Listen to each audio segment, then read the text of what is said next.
Amém, queridos? Mais uma vez, graça e paz. Amém. Glória a Deus. Da parte daquele que vive e reina para todos sempre. Nós vamos com alegria abrir nossas Bíblias no Evangelho segundo escreveu São Marcos. Evangelho segundo escreveu São Marcos, capítulo 5, que se reporta da seguinte natureza: entre mentes chegaram a outra margem do mar, a terra dos Gesarenos. Ao desembarcar, logo veio dos sepulcros ao seu encontro um homem possesso de espírito imundo, o qual vivia nos sepulcros e nem mesmo com correntes alguma podia ser preso, porque tendo sido muitas vezes atados com grilhões e cadeias, as cadeias foram quebradas por ele e as correntes despedaçadas. Ninguém podia subjugá-lo. Andava sempre de noite e de dia, clamando por entre os sepulcros e pelos montes, ferindo-se com pedras. Quando de longe viu Jesus, correu e o adorou, exclamando com alta voz: que tenho eu contigo, Jesus, Filho do Deus Altíssimo? Conjuro-te por Deus que não me atormentes. Porque Jesus lhe dissera a espírito imundo: saia deste homem. E perguntou-lhe: qual é o teu nome? Respondeu ele: Legião é o meu nome, porque somos muito. E rogou-lhes encarecidamente que os não mandasse para fora da região da aldeia. Ora, pastava ali pelo monte uma grande manada de porcos. E os espíritos imundos rogaram a Jesus, dizendo: manda-nos para os porcos, para que entramos nele. Jesus então consentiu, e saindo os espíritos imundos, entraram nos porcos, e a manada, que era cerca de 2.000, precipitou-se despenhadeiro abaixo para dentro do mar, onde se afogaram. Os porqueiros fugiram e anunciaram na cidade e pelos campos. Então veio o povo para ver o que acontecera.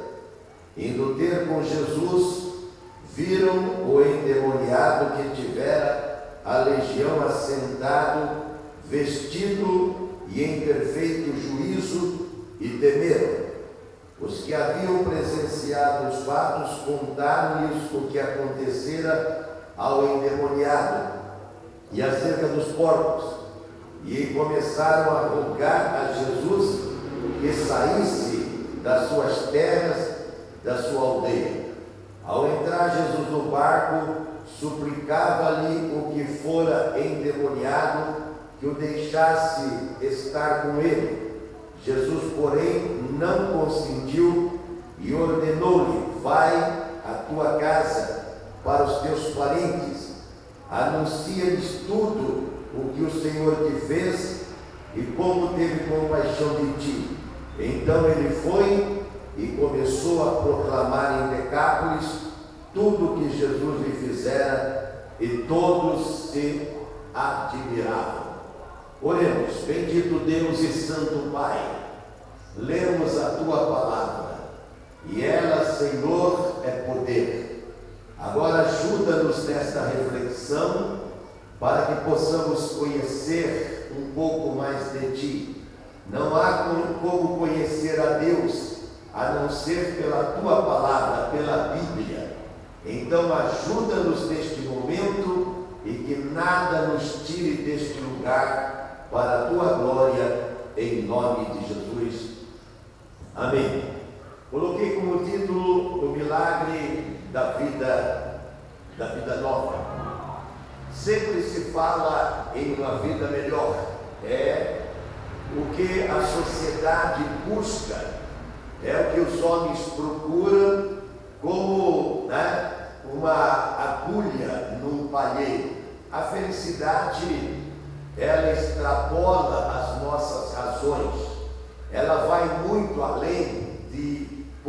possuir, de ter, de conquistar ou de obter qualquer coisa ou pessoa nesta terra. Nós sempre focamos que a felicidade ela está composta de uma boa casa, de um bom carro, de um bom emprego, de um bom salário, de uma boa esposa, de um bom marido, de bons filhos, de bons amigos, de bom governo e uma série de coisas nós atribuímos o bem-estar e a felicidade nossa através destas coisas que são visíveis, que são palpáveis, que nós podemos, numericamente calcular. Nós vemos pela leitura desta palavra que não é bem assim. Por quê? Porque naquela cidade, embora uma pequena cidade da Galileia, são 10 cidades, a Decápolis, eles possuíam o que precisavam. Mas quando você tem o que você precisa, você vai ter também aquilo que você não precisa. As pessoas, muitas das vezes, ela não está buscando o desemprego, a miséria, a fome, a pobreza, mas a circunstância da vida sempre leva, endereça e caminha para essas divergências todas, para essas circunstâncias que elas são horrorosas e gritantes. Assim aconteceu com este moço. Esse moço a Bíblia não fala, mas evidentemente ele não foi sempre como ele estava sendo. Em outros tempos, ele, como o próprio Jesus disse, ele tinha parentes. Em outros tempos ele tinha casa, ele tinha pai e mãe, irmãos, porque Jesus disse para ele ir testemunhar para os teus, ele disse. Quer dizer, aqueles que geraram você, aqueles que viram, compartilharam da sua infância, da sua adolescência e da sua juventude, e que agora, por causa da dor que ele estava vivendo, eles não suportaram. A dor tem limite. Quando as pessoas colocam um término nas suas vidas, quando as pessoas elas surtam, quando as pessoas elas desencantam da vida, elas descem as ladeiras do suicídio, da morte prematura e de uma série de horrores que todos os dias está acontecendo no mundo. Países como o nosso, que é um país de uma receita não muito grande e de uma distribuição de renda perversa, nós vemos o quanto que sofre a pessoa pequena, a pessoa que não tem recursos, e eles então vão sofrer essas consequências e muitas das vezes não têm a capacidade para suportar. Pedro fala no capítulo 4 do seu primeiro livro, no verso 17, e isto está acontecendo todos os dias, que já é tempo, e o tempo é agora, de começar o juízo sobre todos os homens. Nós estamos vivendo uma espécie de um juízo, e veja bem que o Pedro ele ainda diz que começa pela casa de Deus. Depois ele diz, se o juízo começa com aqueles que amam, que servem, que conhecem a Deus, quer dizer, se vão sofrer algumas reveses e consequências funestas e nefastas, o verso 18 ele diz assim, quanto mais com aqueles que não conhecem.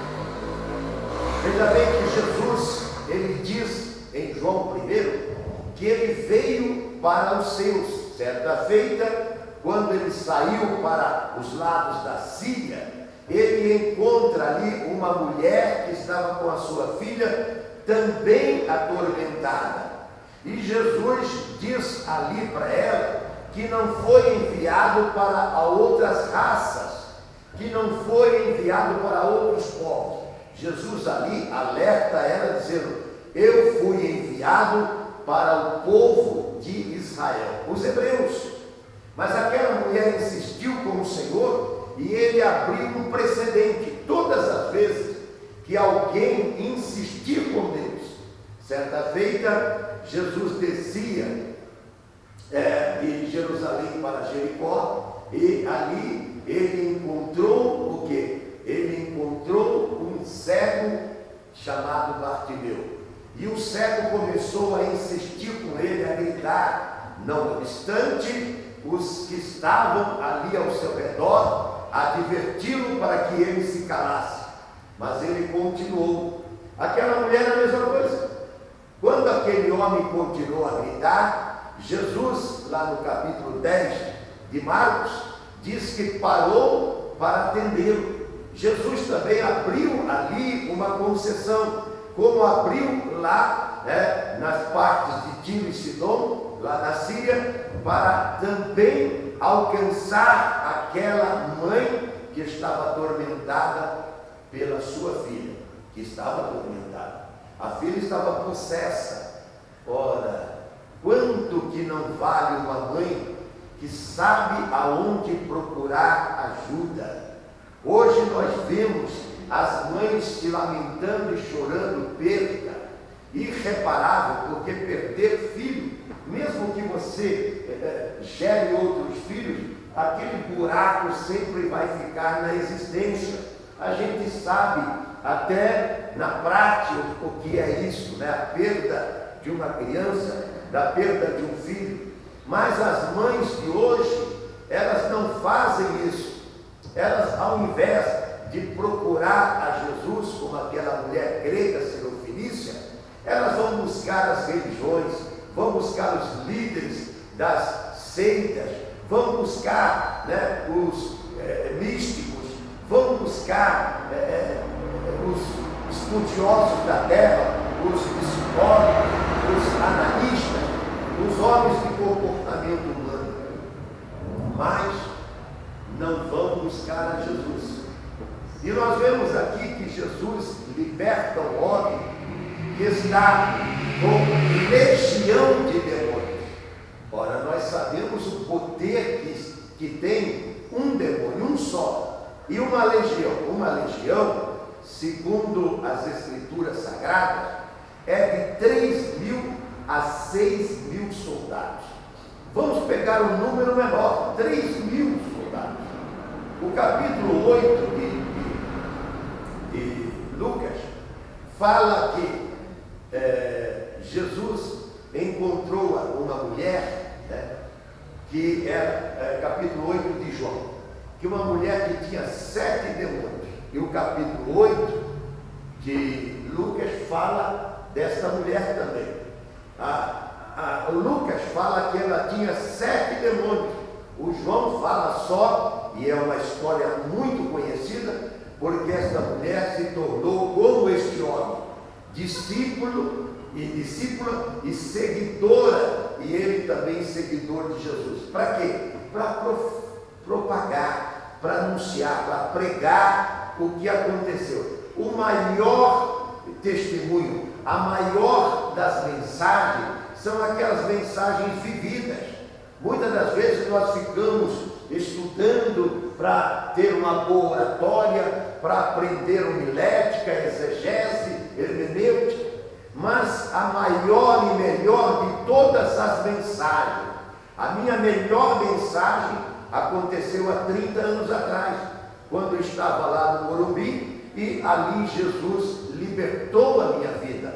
Como aqui em Gadara, ele libertou a vida deste homem. A melhor mensagem, quando ele voltou para a sua família, veja bem que ele quis entrar no barco com Jesus e ir para Cafarnaum. Ele não queria mais sair de perto de Jesus. Por quê? Porque a vida atormentada que ele tinha, e que se tivermos também tormento na nossa vida, nós precisamos fazer como ele fez. O que ele fez? Quando Jesus entrou na aldeia dos Gezerenos, dos Gadarenos, ele foi, correu e se joelhou, quer dizer, ele se redime quando ele busca em Jesus o que? a resposta que ele evidentemente não encontrou em lugar nenhum. Certas coisas na vida você não encontra saída e solução em lugar nenhum. Você vai ter que procurar o que? Nas Escrituras, no Evangelho, em Jesus, que Ele é o libertador. O Lucas, no capítulo 4, verso 18, Jesus diz ali que Ele veio para libertar os cativos. E este homem é a personificação de alguém que está literalmente preso. E os demônios, que eram legião de demônios, arrancou ele da sua casa e da sua família. Quantas pessoas, principalmente os jovens, eles não têm lar. Só que em São Paulo temos de 16 a 18 mil pessoas que estão em estado de rua, estão morando nas marquises, estão dormindo nas calçadas, estão usando drogas, estão com uma subvida, estão como esse moço vivia nas montanhas e ele dormia com os porcos e com os defuntos no cemitério. Eu pergunto, quando nós vemos a reportagem da Cracolândia, ali é um cemitério de zumbis, de pessoas que não têm alternativa. Este homem não tinha alternativa. Por quê? Quando esses drogados, eles se espalham pela cidade, o que acontece? O comércio fecha as portas, as pessoas ficam preocupadas e apreensivas, elas fogem delas, os mais corajosos enfrentam, como acontecia nessa cidade. E, inclusive, eles tentavam prendê-lo com cadeias, com correntes, com grilhões. Mas a Bíblia diz que os demônios eram tão gritantes, eram tão terríveis na vida dele, que ele, embora, lógico que ele se escalavrava todo para soltar-se daquelas correntes, para se livrar-se daquelas algemas, e é lógico que aquilo cortava as suas carnes, aquilo machucava os seus nervos, seus ossos, aquilo fazia-o sangrar, e ele então sofria duas vezes. Sofria pelos demônios, sofria porque ia procurar o quê? Procurar na cidade alguma coisa que pudesse confortá-lo, porque ele não tinha nada. O que você tem no cemitério? No cemitério você não tem nada. Naquele campo, naquela montanha, só havia porcos. E é digno de nota que os porcos, para o povo daquele tempo, o povo judeu, é um animal que não chegava-se nem perto dele. Não era uma cultura, não era para um judeu um trabalho. Pelo contrário, era algo que deveria ser deixado de lado e não poderia tratar de maneira nenhuma. Então a Bíblia diz que quando Jesus chegou, o que ele fez? O que ele veio para fazer? Ele manda aqueles demônios saírem. Mas nós vemos que aqueles demônios, eles falaram. Os demônios falam. E como que eles falam? Usando aqueles que eles estão incorporando. Quantas vezes nós conversamos com as pessoas e elas não estão elas falando de juízo, elas estão falando pelos espíritos ruins. Exemplo, quando uma pessoa xinga, maltrata, você já viu alguém que recebe uma fechada no trânsito, ele dizer: olha, que você seja próspero, que você seja abençoado, que você tenha um dia feliz? Pelo contrário, ele solta impropério, blasfêmias e palavrão. E naquela hora, quem é que está falando? É o demônio. Por quê? Porque são coisas más, e as coisas más vêm do inferno, assim como as coisas boas. Quando você abençoa a vida de alguém, você está sendo usado por Deus.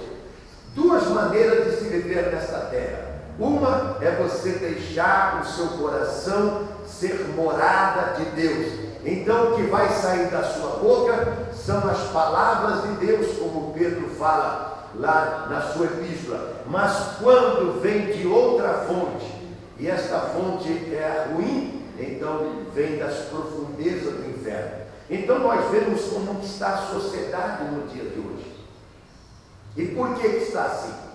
Veja bem que quando aquele povo daquela cidade, ele veio porque foram atraídos pelo que acontecera, aquele homem era uma figura popular, era muito conhecido nas 10 cidades, na Decápolis, era muito conhecido lá em Gerasa, era muito conhecido. E então, quando souberam que ele agora estava curado, correram para lá. Mas quando eles souberam que a cura, ela não veio por outro caminho, a não ser pelos céus, a não ser por Jesus, eles então resolveram rejeitar. Por quê? Porque Jesus, quando nos cura, Jesus, quando me curou de todos os demônios que eu tinha, então eu já não podia mais fumar, eu já não podia mais beber, eu não podia mais roubar, eu não podia mais mentir, eu não podia mais brigar, eu não podia mais fazer uma série de coisas. E esta libertação, o mundo não quer. Essa é a teologia desse texto. Essa libertação para você ser livre, porque aquele homem, ele era um homem que era o caos daquela cidade, mas eles preferiam que aquele homem, ele continuasse o processo dando trabalho, ao invés de ser livre pelos caminhos de Deus, para ele deixar o quê? De conviver com eles e ser, como as pessoas sempre dizem, o crente é uma pessoa chata, o crente é uma pessoa que está sempre apontando o pecado, o crente é uma pessoa que está sempre advertindo. Jesus, quando estava aqui, ele sempre advertia os pecadores.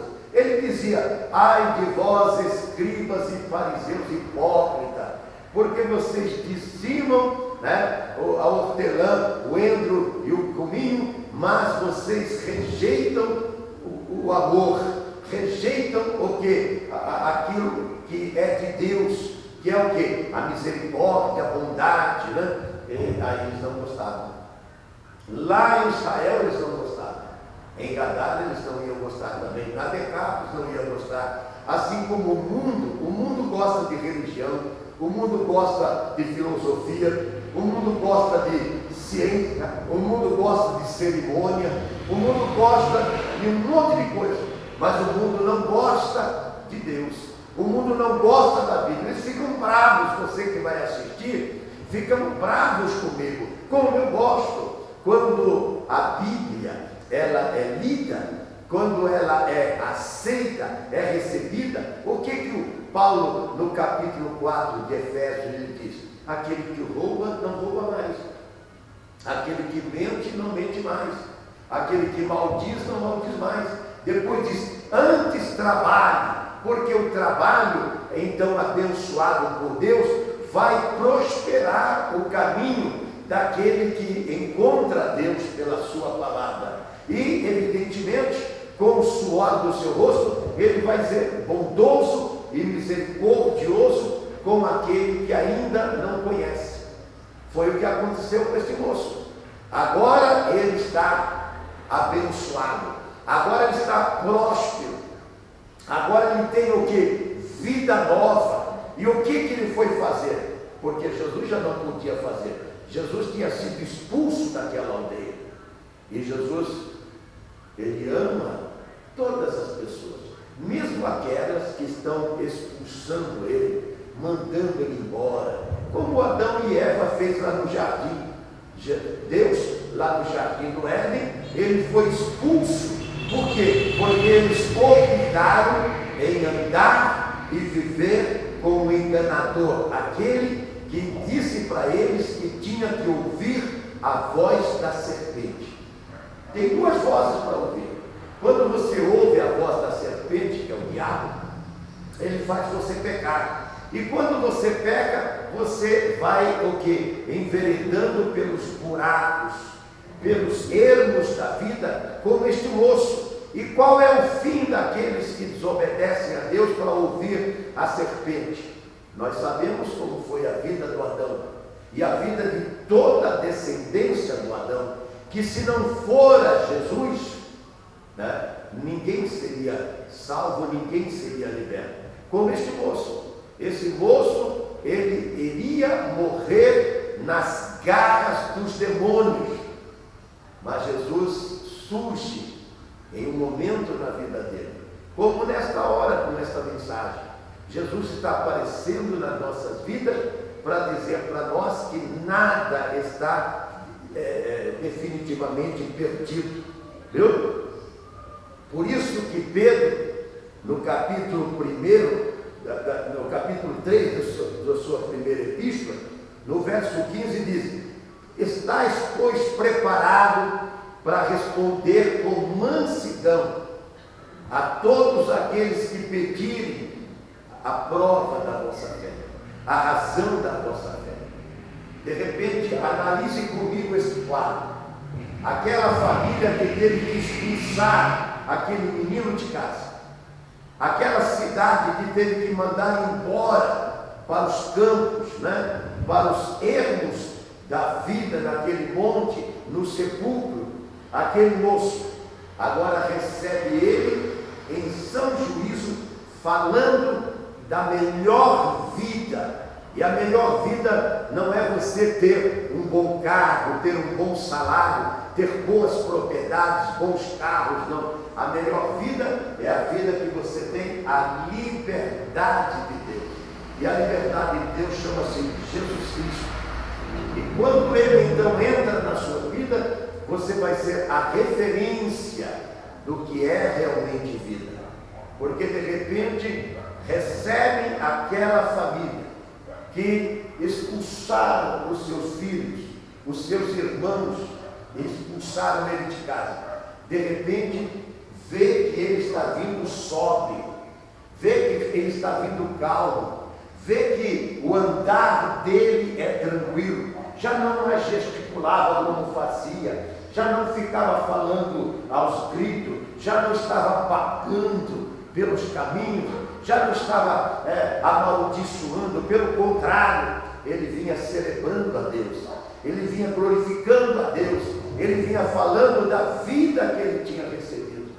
E quanto que não ficaram admirados, pasmos, perplexos, os seus pais e os da sua casa, que evidentemente tornou-se a igreja do Senhor ali em Gadara, ali na terra dos Gergesenos. Então se estabeleceu, e aquele homem passa a ser o quê? O pregador daquela região, daquela aldeia. Por isso que Jesus quer salvar-nos, por isso que Jesus quer tirar as angústias, os tormentos, que é feito por quem? Eu sei que as pessoas não gostam. Quando você está atormentado, você não é atormentado por Deus. Deus não atormenta ninguém. Não, pelo contrário, Deus é o príncipe da paz. Deus liberta os cativos. Deus dá vitória para aqueles que se prostram diante dele e clamam, dizendo que já estão cansados.